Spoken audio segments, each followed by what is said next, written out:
Peggy, and so glad to be together with you today. Lesson for today can either be done on your back, lying down on the floor in bed, or sitting in a chair. This variation will explore the chair as I was teaching in the Baltimore Five Feldenkrais training program. It comes from Relaxercise lesson number 2 from David Zemach-Bersin. So get a chair or come to the floor and enjoy. You just continue this process, resting when you need, so that you're not looking to do repetitions, reps and sets, but that each time you do it, you want to feel how you can make it easier, simpler.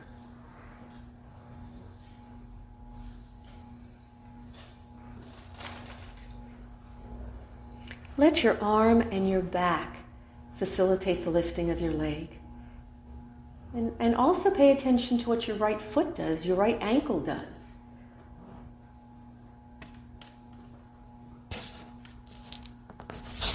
And listen to the pattern of your breathing.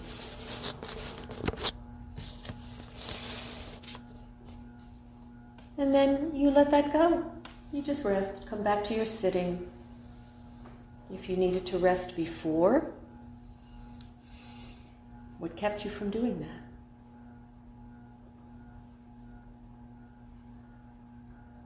And now you're going to do the same thing, but use your left hand, thumb and forefingers together, underneath the left thigh, by the crook of the knee. Left side of what? The left hand will go behind the left knee, holding from underneath the thigh, right at the crook of the left knee. Thumb and forefingers together. And use the left elbow, let it bend as you go to lift, and not only just let it bend, rock back in your pelvis.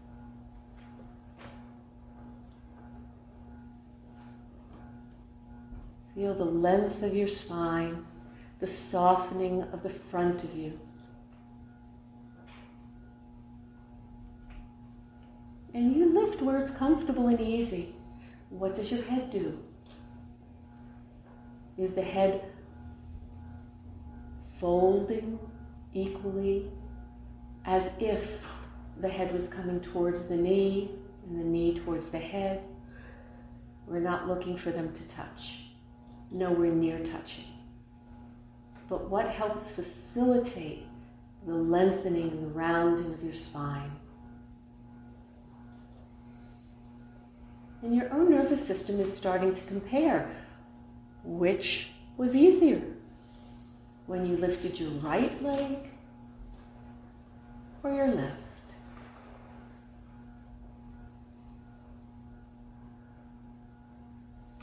How much you rock back, that's a preference. And you could vary that. Where do your eyes go? Where do your eyes go? Even if they're closed. Or your tongue. Or your jaw, your mouth.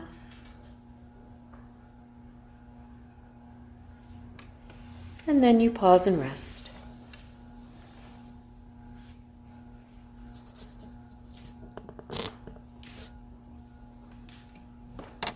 And so you pay attention where there might be more effort.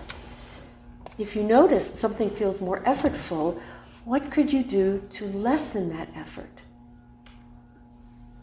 And can you discern the effort in the very initiation of the movement?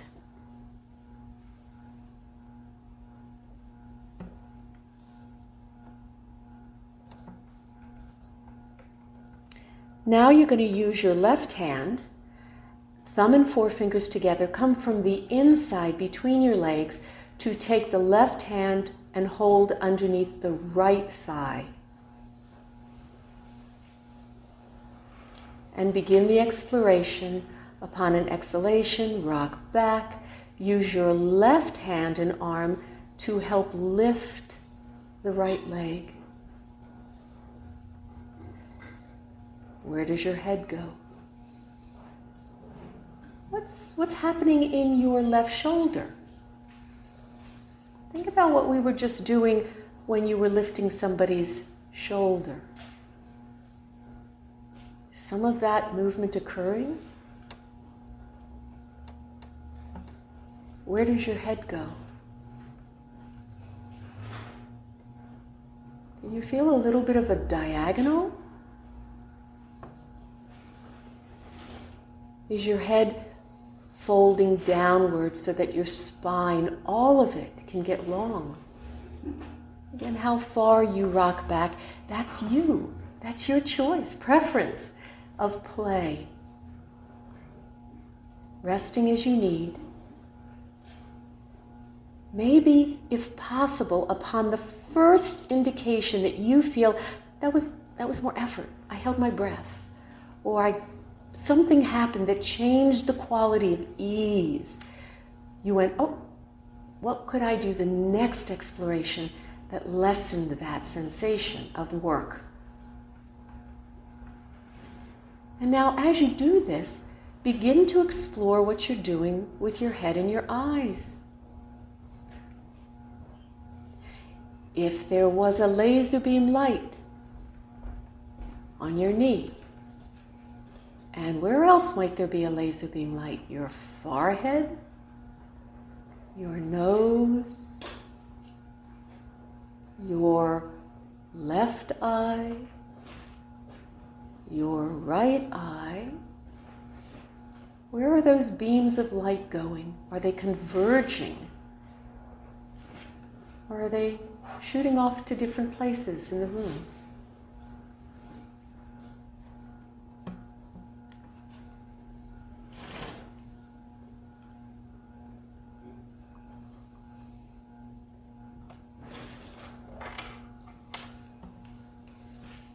And if you want to compare, well, why is she saying bend the elbow? A few times do it without bending the elbow. Keep it really straight. See what happens to your shoulder. Where does your shoulder go? And then bend the elbow. The elbow will bend back. That helps you lift the leg. Something different in the shoulder, in your chest. And then rest.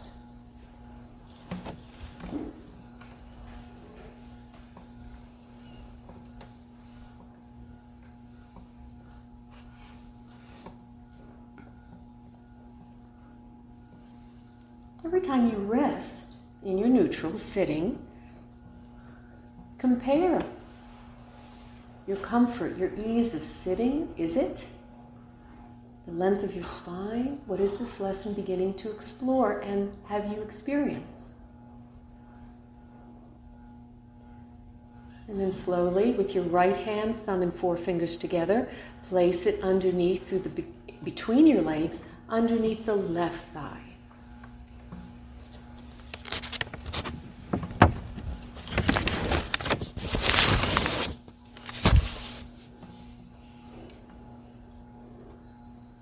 And begin to listen where you can reduce the effort.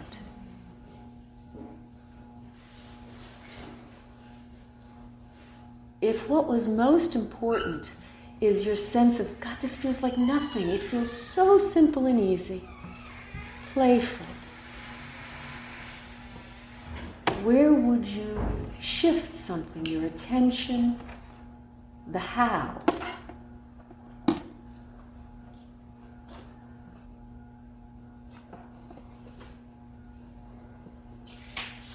And what if you thought, as you're lifting with your right hand the left knee, a relationship of your right shoulder and your left knee? Where would your head and eyes go? Are you just thinking of looking down at the knee? Or maybe you would look where? You could look to the left. You're always looking for where something could get easier. You could look towards the knee. And with which portion of your face are you thinking about? Or you could look to the right. Where do you discern something feels easier? It allows for more with ease.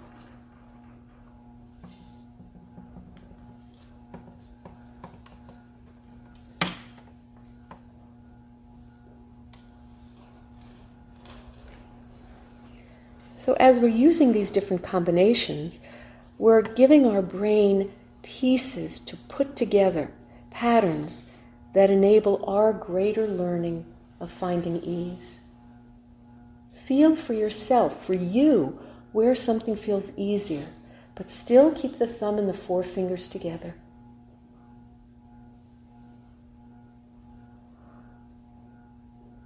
If you're having any concern in your wrist, can you slide the hand a little further under? Maybe the very beginning of your forearm by the wrist is what's resting underneath the thigh. Allow your intelligent being through sensation to find different ways to explore, because this is how you'll help your students. And then rest.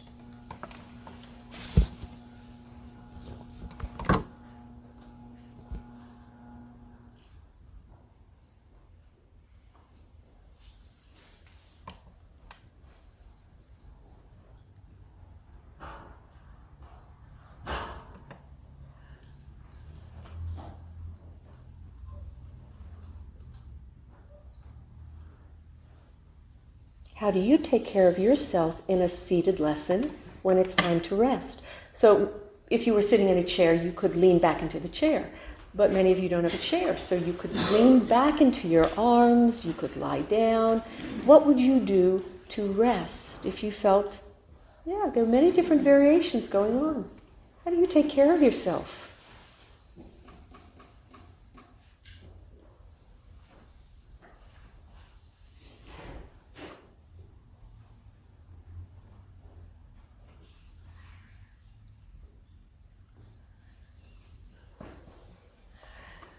Come back to sit with your feet hip shoulder width apart. You also might pay attention to how far back on the table you sit or how close to the edge you sit. Does it make a difference? Does it make a difference?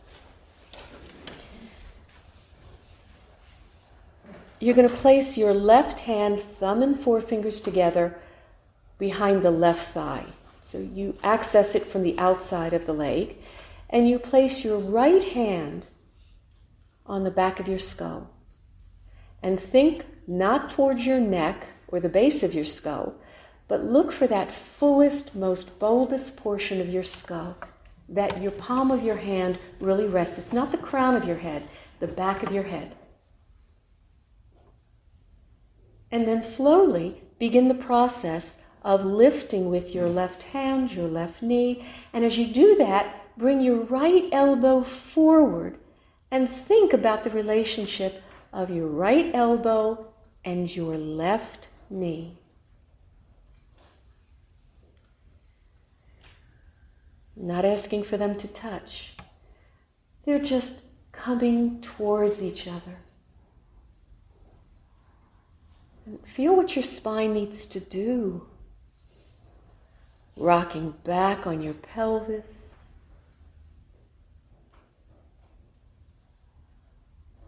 And where do you look? Again, where do you look for the movement to be easy? And I notice that some of you are already touching it, and it doesn't look like you're touching because I'm going to touch. It's happening by, how does that happen? Magical. If it's not happening magically, don't force for it. Just ease. See, we have to give up the determination to achieve, I'm going to make them touch, because probably we'll use too much effort. And the hand behind your head will be an indication. Your hand behind the left thigh, knee, will be another indication. You're breathing. And play with where you look. Maybe as you rest in between, so we're not doing any reps, you think, I'm going to look to the left as I lift my left knee passively with my left hand and draw my right elbow towards the left knee. See if looking to the left, and where? Down to the left, horizontally to the left, upwards to the left. Where do you feel for you? Ooh, that right there. That was pretty nice. And then you could do it comparing looking down at your knee. Which eye is leading? The left eye, the right eye.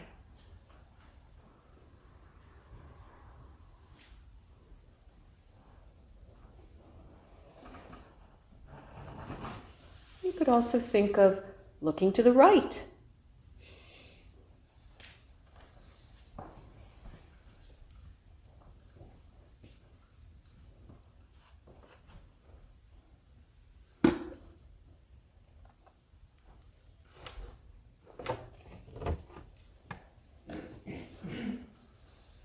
And notice there's a rotation through your spine as you do this.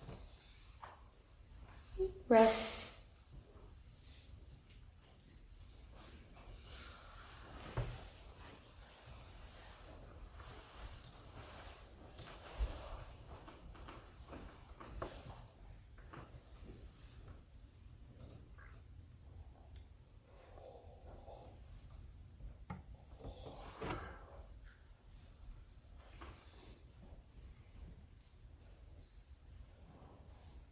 When you're ready, place your right hand behind your right thigh and your left hand behind the back of your head. And again, you're going to repeat the pattern that you just did. It's the reverse diagonal. How is it different? Where for you do you feel the difference? Thumb and forefingers are together underneath the thigh. So it's interesting when you hear directions being repeated many times, it may be, ooh, am I the one who's being spoken to? Where's my thumb? If it's not so simple or easy, just do one and rest. You don't have to do many.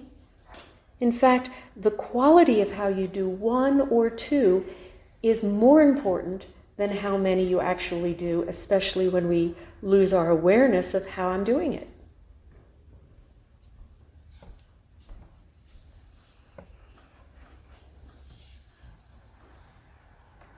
And again, where on this diagonal is your bias regarding where you look? And if the bias for you is not looking to the right, but looking down, what portion of your face? Your forehead? Your nose? Your chin? Or if looking to a side, clarifies, ooh, that's easier. I fold easier here. Feel your spine, your ribs. Can you find your spine? Feel yourself in a good way.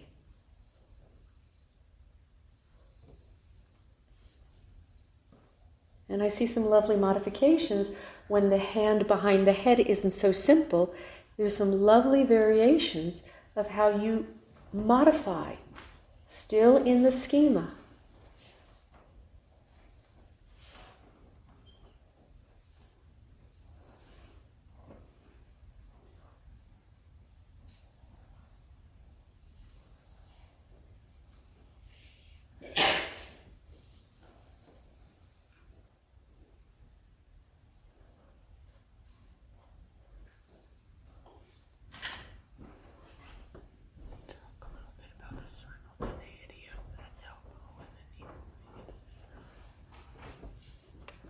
You rest as often as you need,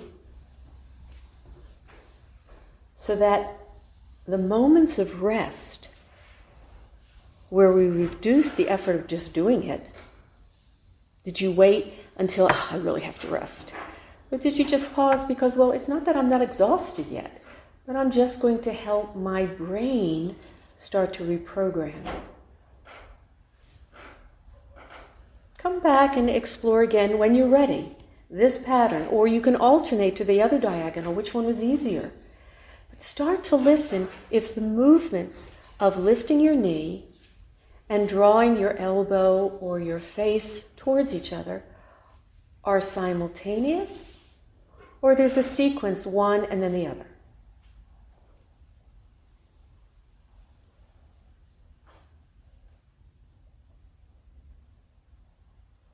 Feel your spine. Is there a specific vertebra in your mind's eye that starts to awaken that, ooh, that's the one that's going further back?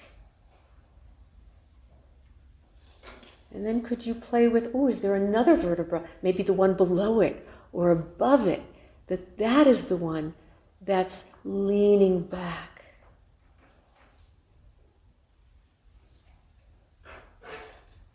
If you notice that the movements aren't as simultaneous, they're more sequential, go slower, do it smaller, and listen more for the simultaneity of the movement, because maybe the sequential is an indication of a little bit more effort. One is working harder, that's why it's faster, and then the other one's trying to catch up. Maybe.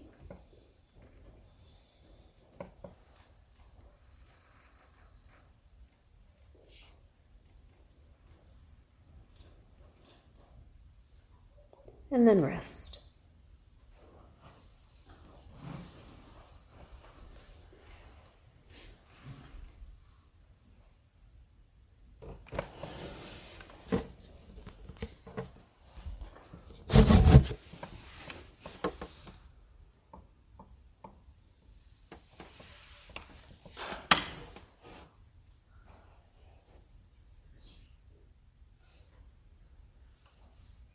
So there are many different variations going on here.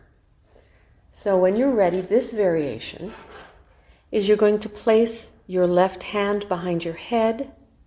Your right hand, thumb and forefingers together, are going to lace between your legs to take a hold behind the right thigh.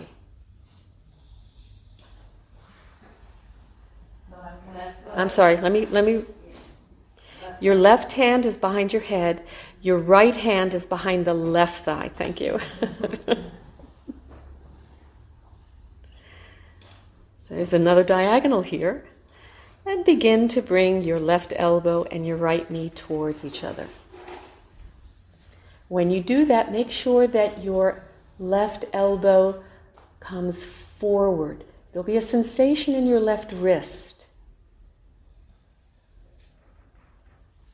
Really think that if you thought maybe the elbow was a wing of a bird, so that you don't want to keep the wing out to the side and just rotate through your torso. You're still going to bend in the wrist to bring the elbow forward and then down. Rotation is still there.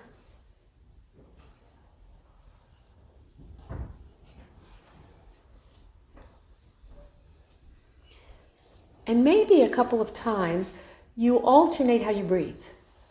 So I've been suggesting that as you begin to roll back and fold, you exhale, and then you inhale as you restore to the neutral. You pause, and then you'll do it again.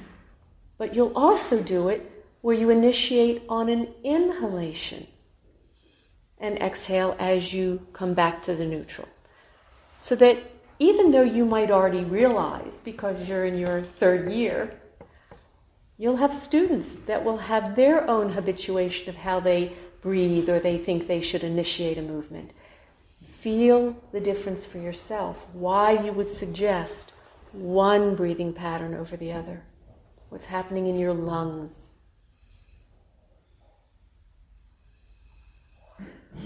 Notice again, when elbow and knee want to come together simultaneous, what happens in your spine and where do you look?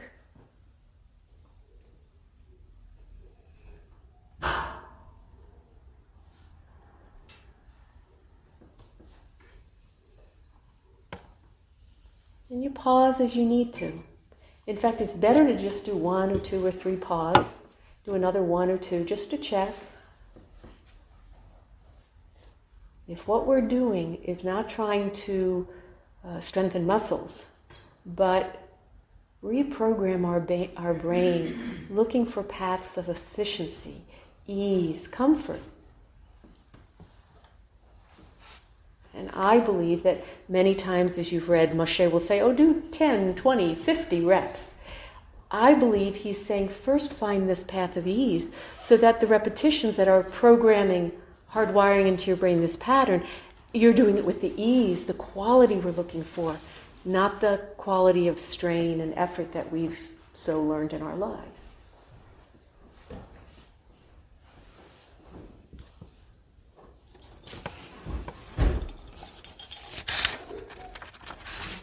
When you're ready, we're going to reverse to do that other. Right hand is behind the head, left hand, thumb and forefingers together, go underneath the left thigh from the outside of the leg.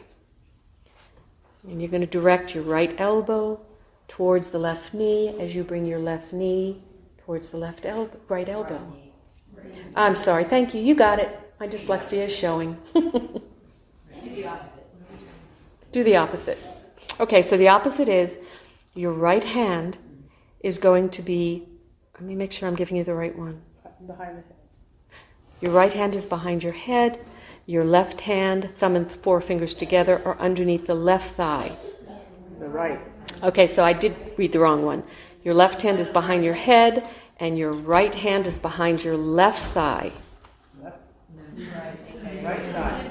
We did that. I think you got it. Yeah. So the other side is right. Thank you. Right knee, right elbow. And then your left hand has to go a little place that makes sense. It's a long day. Because you had them do just the opposite on the other side. Okay. That's where you are. It's rights and lefts are just ridiculous. Yeah.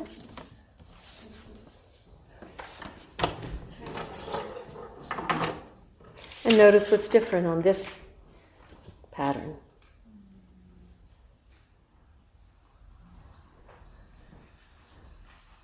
And some of you, it seems that easily you're making the contact.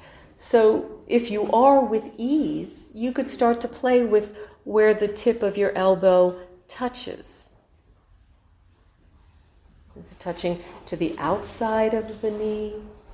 Is it touching on the top of the knee? If it's touching, if it's not touching, don't make it touch. Is it touching to the inside of the knee? I mean, these are ways to play. And when you change the orientation of where the elbow and the knee come towards each other or touch, where do you look?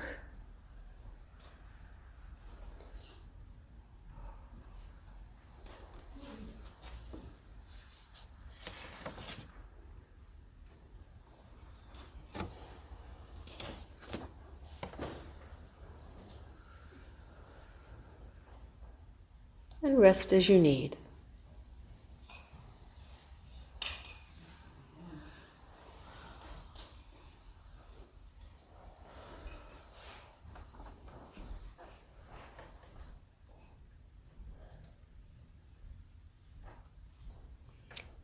Throughout, the movements are supposed to be as gentle, relaxing, not efforting. Maybe as you explore again, another variation I'll give you in a moment, maybe you think about the relationship between your tailbone and the crown of your head. How long is that distance becoming?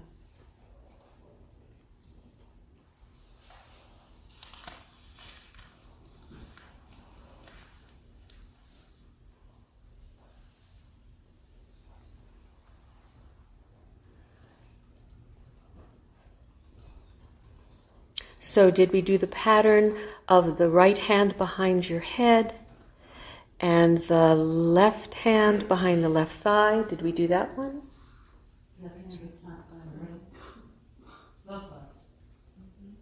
Okay, and then did we do the reverse of that with the right hand behind the head? Good. Okay, so now what we're going to ask is the left hand behind your head. Well, so it's giving me these same things over again. These might be my notes. Interlace your hands and place them behind your head.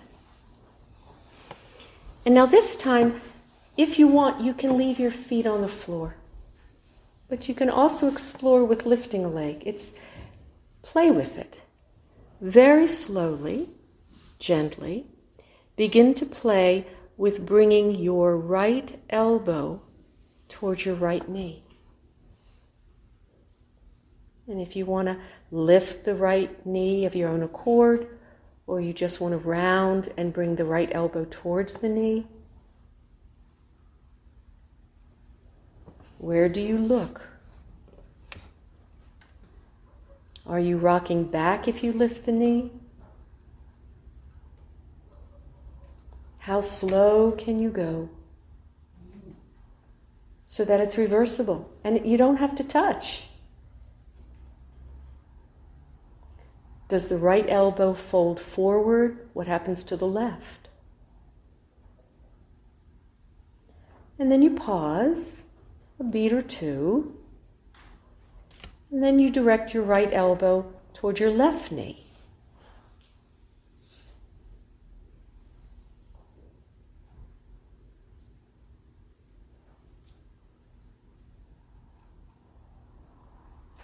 And again, where do you look? How do you breathe? Can you imagine your spine moving? What it looks like.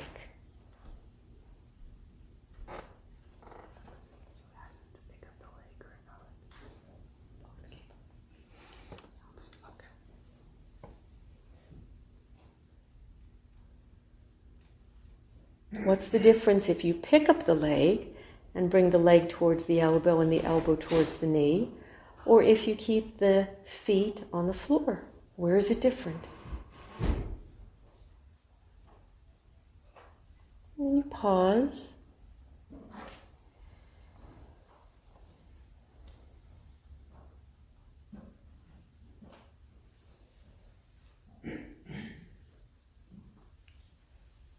Can you imagine what comes next?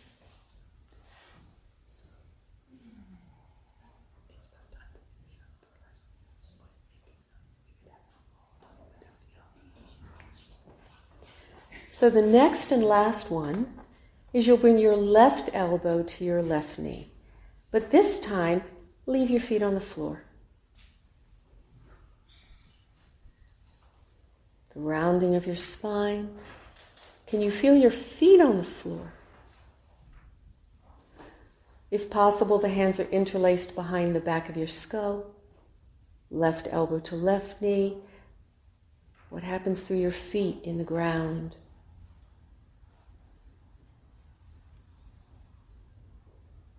And then take your left elbow to the right knee.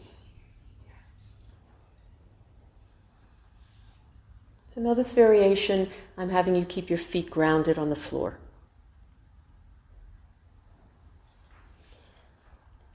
And if you really wanted to play, think of all the different things you could do. Your maybe right elbow goes to your right knee, and then it goes to the left knee. And then the left elbow goes to the left knee, and then the right knee. And maybe you can start traversing from knee to the other knee with the elbow. Maybe there's a circle here someplace. Rounding, folding. And then once more, can you take the right elbow and the left elbow simultaneously to their respective knees?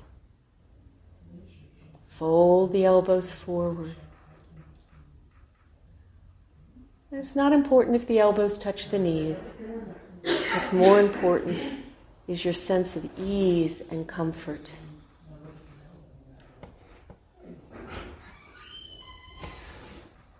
And then slowly leave it all alone and take your final rest.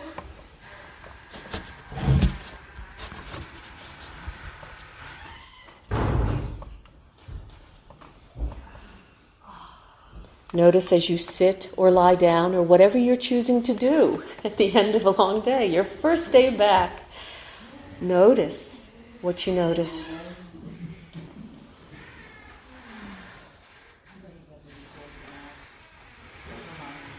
And maybe you'll take a moment and you'll revisit in your own mind's eye your first day back, what you explored.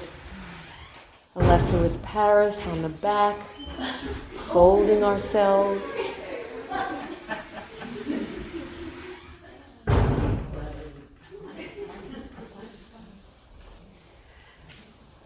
Exploring yourself sitting. How to do those movements you did on your back, transitioning them in a different orientation. Coming together, witnessing your peers, placing your hands to them to feel. Exploring some FI, rolling each other's heads, lifting a shoulder. And then another lesson of folding. Have a lovely evening.